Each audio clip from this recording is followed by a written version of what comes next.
Hello friends, स्वागत है आप सभी का अपने यूट्यूब चैनल आद्या स्टडी एकेडमी में। आज हम एमपी फॉरेस्ट गार्ड और जेल प्रहरी के साइंस के कुछ महत्वपूर्ण प्रश्नों को पढ़ने वाले हैं, जिसमें हम प्रीवियस ईयर क्वेश्चन और साथ ही साथ मोस्ट एक्सपेक्टेड एमसीक्यू को फुल डिटेल में पढ़ने वाले हैं, पूरे एक्सप्लेनेशन के साथ। तो ये क्लासेस आपके एग्जाम की दृष्टि से बहुत महत्वपूर्ण है। अगर आप चैनल पर नए हैं तो चैनल को सब्सक्राइब कर लीजिएगा और वीडियो को लाइक कर दीजिएगा। चलिए स्टार्ट करते हैं आज के सेशन को और देखते हैं आज का हमारा पहला प्रश्न क्या है। लाल केंचुओं की निम्नलिखित शारीरिक संरचनाओं में से कौन सा वर्मी कंपोस्टिंग में मदद करता है? दांत, हड्डियां, गिजर्ड या फिर शंख। ये लाल केंचुओं की शारीरिक संरचनाओं की बात की गई है। तो इनमें से कौन सी संरचना है जो कि वर्मी कंपोस्टिंग जो होता है ना केंचुओं के द्वारा, उसमें हेल्प करता है, मदद करता है। तो देखिए, दांत तो केंचुओं में होते ही नहीं है, दांत की संरचना केंचुओं में पाई ही नहीं जाती है। और साथ ही हड्डियों की संरचना भी केंचुओं में नहीं होती। हड्डियाँ होती हैं क्या केंचुए में? बिल्कुल नहीं होती। सेल्स भी नहीं होती। तो जो गिजर्ड होता है ना केंचुओं का, लाल केंचुओं का, रेड वॉर्म का जो गिजर्ड होता है, यही वर्मी कंपोस्टिंग में काम करता है। वर्मी कंपोस्टिंग होती क्या है? जो कचरे होते हैं ना, कचरे के ढेर को छोटे छोटे टुकड़ों में जो केंचुए बदल देते हैं, उसी को ही क्या बोलते हैं?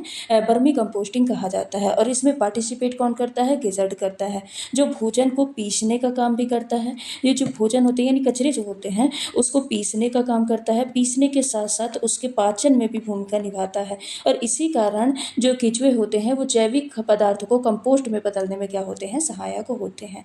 तो इस प्रश्न का करेक्ट आंसर क्या हो जाएगा? ऑप्शन नंबर सी हो जाएगा। अगला प्रश्न है, सिरका बनाने के लिए डैट डैश का उपयोग किया जाता है। किसका उपयोग किया जाता है? टार्टरिक अम्ल का उपयोग किया जाता है, मैलिक अम्ल का, ऑक्जेलिक अम्ल का या फिर एसिटिक अम्ल का। कुल मिला के ये पूछा है कि सिरके में कौन सा अम्ल प्रेजेंट होता है। सिरके में कौन सा एसिड प्रेजेंट होता है, कौन सा अम्ल प्रेजेंट है? तो सिरके में कौन सा अम्ल प्रेजेंट होता है? एसिटिक अम्ल प्रेजेंट होता है। क्योंकि टार्टरिक अम्ल किस में प्रेजेंट होता है? तो इमली, अंगूर और केला में। किस में प्रेजेंट होता है? इमली में टार्टरिक अम्ल प्रेजेंट होता है। साथ ही अंगूर में टार्टरिक अम्ल पाया जाता है और केला में टार्टरिक अम्ल पाया जाता है। तो इन सभी में टार्टरिक अम्ल पाया जाता है। मैलिक अम्ल किस में पाया जाता है? मैलिक अम्ल सेब में पाया जाता है। और ऑक्जेलिक अम्ल का उपयोग किस में किया जाता है? तो ऑक्जेलिक अम्ल का उपयोग फोटोग्राफी में किया जाता है। किस में किया जाता है? फोटोग्राफी में किया जाता है। अब अगर कुछ और अम्लों की बात की जाए तो जैसे नींबू है, नींबू में कौन सा अम्ल पाया जाता है? यहाँ पे नोट डाउन करते चलते हैं। नींबू में कौन सा अम्ल पाया जाता है? तो नींबू में पाया जाता है सिट्रिक अम्ल। कौन सा अम्ल पाया जाता है? सिट्रिक अम्ल नींबू में पाया जाता है। साथ ही दही में कौन सा अम्ल पाया जाता है? क्योंकि इनसे प्रश्न बनते हैं। तो दही में पाया जाता है लैक्टिक अम्ल। कौन सा अम्ल पाया जाता है? लैक्टिक अम्ल पाया जाता है। और पसीने में कार्बो ऑक्जेलिक अम्ल पाया जाता है। पाया तो ऑक्जेलिक अम्ल ही जाता है, लेकिन कार्बो ऑक्जेलिक अम्ल पाया जाता है।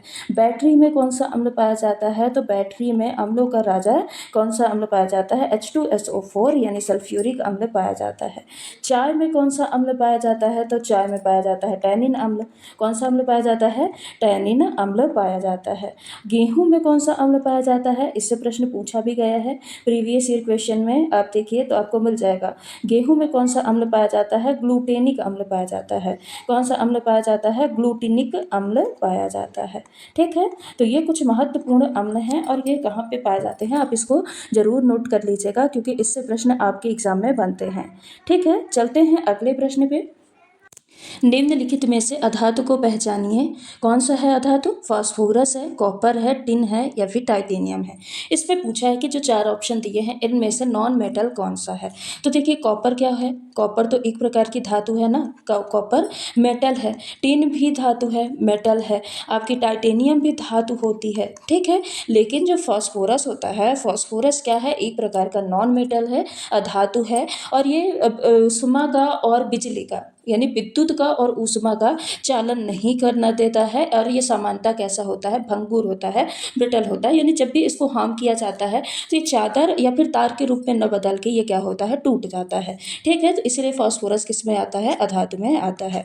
तो इस प्रश्न का करेक्ट आंसर क्या हो जाएगा? ऑप्शन नंबर फर्स्ट हो जाएगा। अगला प्रश्न है, रेबीज नामक रोग किस जानवर के काटने से होता है? कुत्ते के काटने से, गाय के काटने से, भैंस के काटने से या फिर घोड़े के काटने से? तो जो रेबीज होता है वो किसके काटने से होता है? सबसे पहले ये देखिए कि रेबीज किस वायरस के कारण होता है, क्योंकि रेबीज वायरल रोग है, ये वायरस के कारण होने वाला रोग है। तो रेबीज रोग ये रेब्डो वायरस के कारण होता है। किसके कारण होता है? रेब्डो वायरस के कारण होने वाला रोग है। और इसको और किस नाम से जाना जाता है? तो इसको हाइड्रोफोबिया के नाम से जाना जाता है। किस नाम से जाना जाता है? हाइड्रोफोबिया के नाम से जाना जाता है। और ये एक कहते हैं डेंजरस विषाणुजन्य रोग होता है, बहुत डेंजरस होता है, क्योंकि इसमें केंद्रीय तंत्रिका तंत्र प्रभावित होती है। सीएनएस यानी सेंट्रल नर्वस सिस्टम इसमें बहुत ज़्यादा प्रभावित होता है। मनुष्य में अगर ये रोग हो जाता है तो ये किसके काटने से होता है? कुत्ता, गाय, भैंस या फिर घोड़ा? तो रेबीज जो रोग होता है ये पागल कुत्ते के काटने से होता है और पागल बिल्ली के काटने से भी हो सकता है, यानी नॉर्मली बिल्ली के काटने से भी हो सकता है, या फिर कोई भी जंगली जानवर है, किसी भी जंगली जानवर के काटने से कौन सा रोग हो जाता है? रेबीज रोग हो जाता है।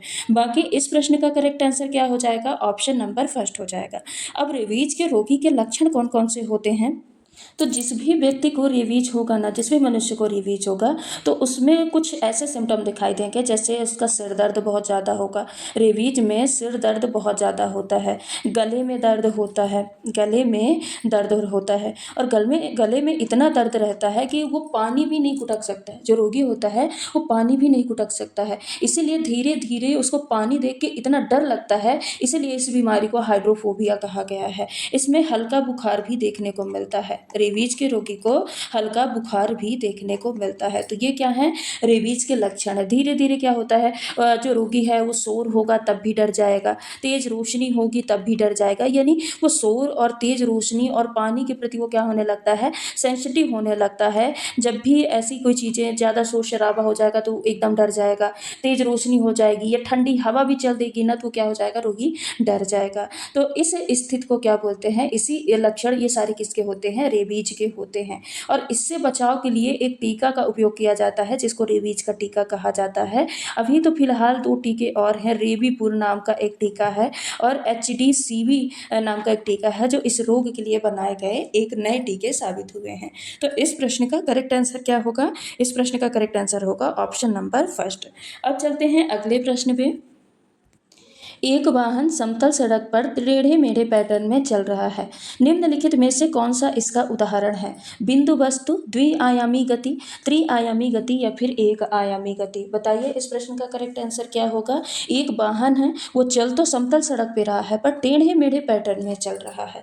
तो देखिए जो मोशन होता है ना, गति होती है, ये मेनली 3 प्रकार की होती है, द्विआयामी, त्रिआयामी या फिर एक आयामी। तो 1 डायमेंशनल जो मोशन होता है इसमें सीधी रेखा में जो गति होती है, सीधी रेखा में बिल्कुल समतल प्लेन सतह पे जो गति होती है, इसको क्या बोलते हैं? इसको 1 डायमेंशनल मोशन या एक विमीय गति कहा जाता है। ठीक है, इसको क्या कहा जाता है? एक विमीय गति कहा जाता है। जैसे कोई कार है वो सीधी सड़क पे चल रही तो वो एक विमीय गति को फॉलो कर रही, ट्रेन सीधी पटरी पे चल रही तो वो एक विमीय गति को फॉलो कर रही। मतलब अगर कुल मिला के एक शब्द में बोला जाए तो लीनियर मोशन किस में आएगा? लीनियर मोशन एक आयामी गति में आएगा।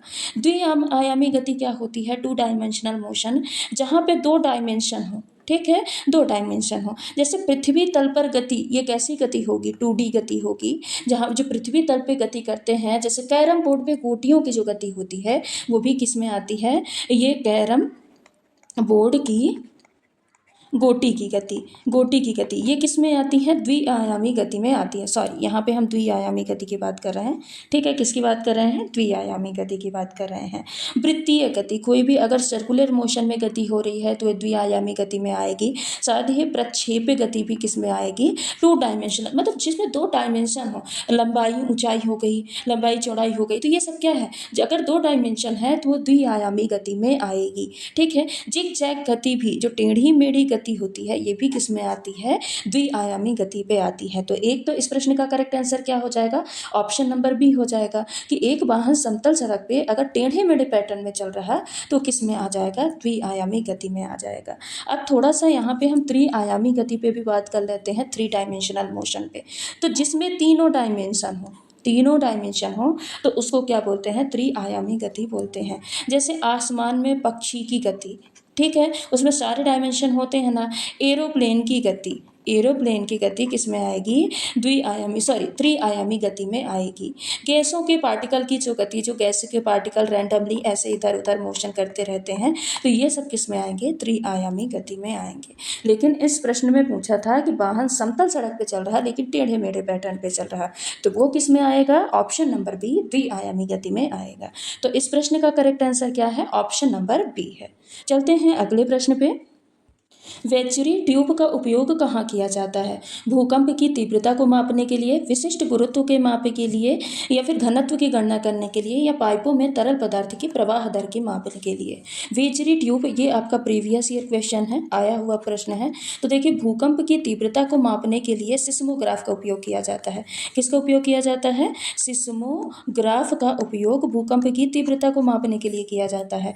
विशिष्ट गुरुत्व को मापने के लिए हाइड्रोमीटर का उपयोग किया जाता है। किसका उपयोग किया जाता है, हाइड्रोमीटर का उपयोग किया जाता है। किसके, हाइड्रोमीटर, विशिष्ट गुरुत्व को मापने के लिए हाइड्रोमीटर का उपयोग किया जाता है। घनत्व को भी मापने के लिए बहुत सारी विधियां हैं जिससे घनत्व को मापा जाता है, लेकिन वेचुरी ट्यूब जो है ये पाइप में तरल पदार्थ की प्रवाह दर को मापने के लिए उपयोग किया जाता है। इसीलिए इस प्रश्न का करेक्ट आंसर क्या हो जाएगा, ऑप्शन नंबर डी, यानी ये फ्लो रेट जो डिस्चार्ज होता है पाइपों का, उनको मापने के लिए वेचुरी ट्यूब का उपयोग किया जाता है। तो जैसे जब सकरी पाइप होती है ना, कोई भी जब सकरे भाग में कोई द्रव बहता है, कोई द्रव गुजरता है, तो जब सकरे भाग में वो बहेगा तो उसका वेग क्या होता है, बढ़ जाता है, वेग बढ़ जाता है, और दाब क्या होता है, घट जाता है। तो इसी प्रवाह दर को मापने के लिए, ज्ञात करने के लिए वेचुरी ट्यूब का उपयोग किया जाता है। इसीलिए इस प्रश्न का करेक्ट आंसर क्या हो जाएगा, ऑप्शन नंबर डी हो जाएगा। चलते हैं अगले प्रश्न पे। समुद्र या जमीन की सतह पर वस्तु का स्पष्ट दृश्य देखने के लिए पनडुब्बियों में उपयोग किए जाने वाले उपकरण को किस रूप में जाना जाता है, पेरिस्कोप, सेक्सटेंट, स्टीरियोस्कोप, या फिर टेलीस्कोप, किस रूप में जाना जाता है। तो देखिए, पेरिस्कोप क्या होता है, पहले बताइए पेरिस्कोप क्या होता है। तो ये एक ऐसा यंत्र है जिसमें बैरियर के ऊपर या बैरियर के नीचे कोई भी वस्तु है, या बैरियर के पीछे कोई भी वस्तु है, तो उसको देखने के लिए पेरिस्कोप का उपयोग किया जाता है। मान लेते हैं कोई पाथ है वो ऐसे है, अब यहाँ से हमको कोई चीज़ देखना है तो यहाँ पे हम पेरिस्कोप लगा देंगे तो हमको इधर की भी वस्तु दिखाई देगी, ठीक है। तो इसमें जो पेरिस्कोप होता है, इसमें समतल दर्पण का उपयोग किया जाता है। किसका उपयोग किया जाता है, समतल दर्पण का उपयोग किया जाता है। और समतल दर्पण भी 45 डिग्री पे उपयोग किया जाता है, दो समतल दर्पण या फिर प्रिज्म का उपयोग किया जाता है। और इसका उपयोग, पेरिस्कोप का उपयोग कहाँ पे किया जाता है, तो सबमरीन में या युद्ध में छुपे जो बनकर होते हैं उनको देखने के लिए पेरिस्कोप का उपयोग किया जाता है। पर मेन इसका उपयोग किस में किया जाता है, पनडुब्बी में किया जाता है। कहाँ पे किया जाता है, पनडुब्बी में इसका उपयोग किया जाता है। और जो सेक्सटेंट होता है, ये कोण को मापने के लिए उपयोग किया जाता है। किसके लिए, कोण को मापने का एक यंत्र होता है। सूर्य, चंद्रमा, तारों की ऊंचाई माप कर उसका स्थान क्या है, ये सारे में उपयोग सेक्सटेंट का उपयोग इन सब में किया जाता है। तो समुद्री जहाज़ों और पुराने नेविगेशन में, मेनली नेविगेशन के लिए किसका उपयोग किया जाता है, सेक्सटेंट का उपयोग किया जाता है, ठीक है। तो पेरिस्कोप पनडुब्बियों में किया जाता है, सेक्सटेंट का उपयोग कोण मापने के लिए किया जाता है। अब आ जाते हैं स्टीरियोस्कोप में। स्टीरियोस्कोप का उपयोग कहाँ पे किया जाता है, तो स्टीरियोस्कोप होता क्या है, तो ये थोड़ी सी अलग तस्वीरों को मिला के, कुल मिला के ये 3D चित्र दिखाता है। क्या करता है, 3D चित्र को दिखाने का काम करता है। यानी 3 डायमेंशनल जो दृश्य होते हैं उनको देखने के लिए स्टीरियोस्कोप का उपयोग किया जाता है।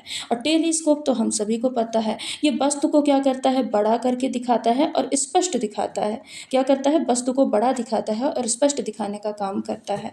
इसमें लेंस या फिर दर्पण का उपयोग किया जाता है।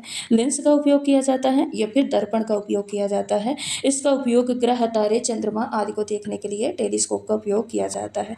ग्रह को देखने के लिए, तारों को देखने के लिए, चंद्रमा को देखने के लिए टेलीस्कोप का उपयोग किया जाता है, ठीक है।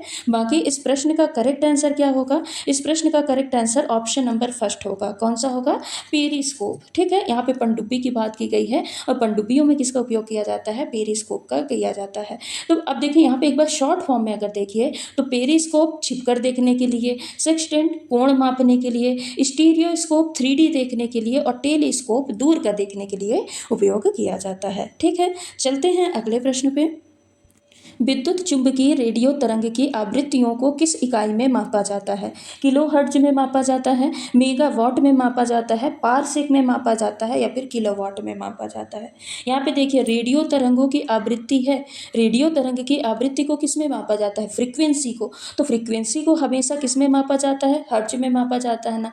और इसके बड़े मानों को, जब भी रेडियो तरंग की आवृत्ति की बड़े मान को अगर मापना हो तो किलो हर्ट्ज या फिर मेगा हर्ट्ज में मापा जाएगा, लेकिन रहेगा वो क्या? हर्ट्ज ही। लेकिन यहाँ पे जो मेगावाट दिया है तो मेगावाट ये पावर को मापने के लिए उपयोग किया जाता है, शक्ति को मापने के लिए उपयोग किया जाता है।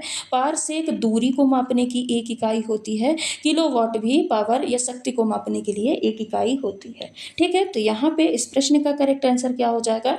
ऑप्शन नंबर फर्स्ट हो जाएगा। अगला प्रश्न है, वजन एक डैश डैश मात्रा है, कैसी मात्रा है? अदिश मात्रा है, सदिश मात्रा है, आयामहीन है, डायमेंशनलेस है या फिर गहन इंटेंसिव मात्रा है? बताइए वजन एक कैसी मात्रा है? तो देखिए यहाँ पे सदिश और अदिश की बात आई है। तो जो सदिश और अदिश राशियाँ होती हैं ये होती क्या हैं? ठीक है, सदिश राशि मेनली क्या होती है? तो ऐसी भौतिक राशियाँ जिनको दर्शाने के लिए दिशा की भी जरूरत हो और दिशा के साथ साथ किसकी जरूरत हो? परिमाण की भी जरूरत हो, यानी ऐसी राशियां जिसमें दिशा और परिमाण दोनों हो, तो उसको क्या बोलेंगे? सदिश राशियां बोलेंगे। अब सदिश राशियों के एग्जाम्पल में कौन कौन से आ जाएंगे? तो इसमें बल आ जाएगा, वेग आ जाएगा, सदिश राशि में ही आएगा। त्वरण किस में आएगा? सदिश राशि में आएगा। विस्थापन किस में आएगा? तो ये सदिश राशि में आएगा।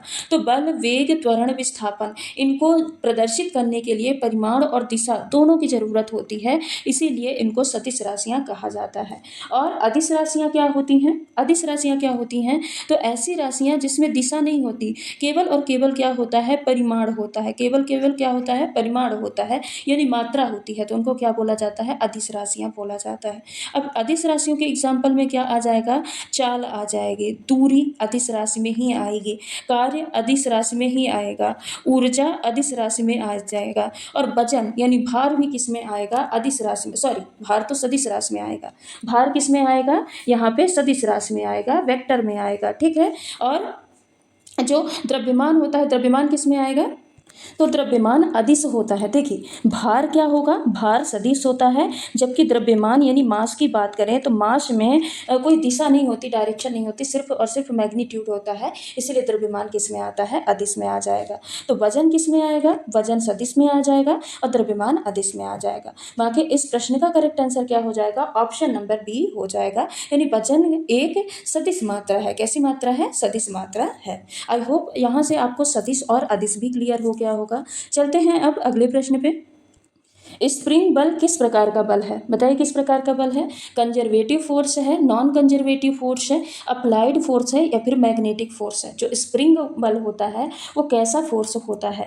तो स्प्रिंग बल एक प्रकार का कंजर्वेटिव फोर्स होता है। अब कंजर्वेटिव फोर्स कैसे होता है? तो ऐसा बल जिसमें किया गया कार्य क्या हो? मार्ग पे यानी पाथ पे डिपेंड ना करे, मार्ग डिपेंडेंट ना हो, मार्ग पे निर्भर नहीं करता है, केवल प्रारंभिक स्थिति और अंतिम स्थिति यानी इनिशियल पोजीशन और फाइनल पोजीशन पे डिपेंड करता है, उसको हम क्या बोलते हैं? कंजर्वेटिव फोर्स बोलते हैं। और कंजर्वेटिव फोर्स में जो बंद परिपथ में काम किया जाता है ना, बंद परिपथ में किया गया कार्य कितना होता है? हमेशा शून्य होता है, जीरो होता है। और कंजर्वेटिव फोर्स में आएंगे कौन कौन से? तो इसमें गुरुत्वाकर्षण बल आता है। कौन सा बल आता है? गुरुत्वाकर्षण बल कंजर्वेटिव फोर्स में आ जाएगा। स्प्रिंग बल ये भी कंजर्वेटिव फोर्स में आता है। और विद्युत स्थैतिक बल, कौन सा बल? विद्युत स्थैतिक बल, ये भी किस में आता है? ये भी आता है कंजर्वेटिव फोर्स में। तो स्प्रिंग बल यहाँ पे पूछा है, तो स्प्रिंग बल तो आ जाएगा कंजर्वेटिव फोर्स में। अब आ जाते हैं नॉन कंजर्वेटिव फोर्स क्या होता है, इसको यहाँ पे देख लेते हैं। तो ऐसा बल जो कि मार्ग पे भी डिपेंड करे, जस्ट उसका अपोजिट होता है, जो पाथ पे भी डिपेंड करता है, निर्भर करता है, उसको क्या बोलते हैं? नॉन कंजर्वेटिव फोर्स बोलते हैं। अब जब ये बंद परिपथ में काम करता है ना, तो उस टाइम पे किया गया कार्य जीरो नहीं होता। नॉन कंजर्वेटिव फोर्स जो होता है ये बंद परिपथ पे जब कार्य करता है तो शून्य कभी कभी नहीं होता। जैसे कि घर्षण बल क्या कभी शून्य हो सकता है? वायु प्रतिरोध क्या कभी शून्य हो सकता है? तो कभी नहीं हो सकता, कम या ज़्यादा हो सकता है, इसीलिए पदार्थ पे डिपेंड करते हैं, पर ये जीरो कभी नहीं होते हैं। अप्लाइड फोर्स क्या होता है? जब किसी वस्तु में हम बाहर से बल लगा रहे होते हैं, बाहर से बल लगाते हैं तो उसको क्या बोलते हैं? अप्लाइड फोर्स कहा जाता है। जैसे कि डिब्बे को अगर हम बाहर से, कोई भी बॉक्स है उसको हम अगर धक्का दे रहे हैं तो ये क्या कहलाएगा? अप्लाइड फोर्स कहलाएगा। और मैग्नेटिक फोर्स तो पता है, चुंबकीय बल क्या होता है? किसी चुंबक में या किसी गतिमान आवेश पे लगने वाला बल, तो उसको क्या बोलते हैं? चुंबकीय बल। तो किसी चुंबक में लगने वाला बल क्या कहलाएगा? चुंबकीय बल कहलाएगा। बाकी इस प्रश्न का करेक्ट आंसर क्या हो जाएगा? ऑप्शन नंबर फर्स्ट हो जाएगा। अगला प्रश्न है, उच्च पौधों की जड़ों के साथ सहजीवन के रूप में रहने वाले कवक के लिए क्या शब्द है? माइकोराइजा, फाइकोराइजा, लाइकेन या फिर कोरल? ठीक है, उच्च पौधों की जड़ों के साथ सहजीवन के रूप में रहने वाले कवक, यानी कुल मिला के कवक और जो जड़ के बीच में सहजीवन होता है उसको क्या कहा जाता है? तो उसको क्या कहते हैं? माइकोराइजा कहा जाता है। माइकोराइजा क्या होता है? यह फंगस और पौधों की जड़ों के बीच के जो सहजीवी संबंध होता है उसको बोलते हैं। और कवक पौधे को क्या देता है? पानी और खनिज देता है। ये क्या करता है? जड़ से, मतलब जड़ के द्वारा पौधे को, जड़ में रहता है कवक, और ये क्या करता है? पानी देता है, और पानी के साथ साथ खनिज लवण देने का काम करता है पौधे को। और जड़ क्या देगा? जड़ क्या देता है? पौधा कवक को भोजन देता है, और जड़ के द्वारा ये क्या करता है? भोजन प्राप्त करता है। तो ये जो एक दूसरे को जो बेनिफिट देते हैं, इसी को क्या बोलते हैं? सहजीवन संबंध बोलते हैं। तो बहुत सारी वनस्पतियां हैं जिनके जड़ों में माइकोराइजा प्रेजेंट होता है, यानी कवक और जड़ों का जो सहजीवी संबंध है वो प्रेजेंट होता है। फाइकोराइजा ऐसे कोई शब्द नहीं है, पर कभी कभी एल्गी और जो जड़ है इनके संबंध को फाइकोराइजा कह दिया जाता है। और बाकी लाइकेन क्या होता है? लाइकेन भी सहजीवन का उदाहरण होता है, लेकिन लाइकेन किसके किसके सहजीवन का उदाहरण होता है? तो एल्गी के सहजीवन का और फंगस के सहजीवन का उदाहरण होता है। जब एल्गी और फंगस साथ साथ रहते हैं, एल्गी क्या करता है? फोटोसिंथेसिस करके फंगस को भोजन देता है, और फंगस क्या करता है? इसको आश्रय देता है, शेल्टर देता है, नमी प्रदान करता है, और दोनों साथ साथ जीवन यापन करते हैं। तो इस दोनों के सहजीवन को क्या कहा जाता है? लाइकेन कहा जाता है। लाइकेन को प्रदूषण का सूचक भी माना जाता है।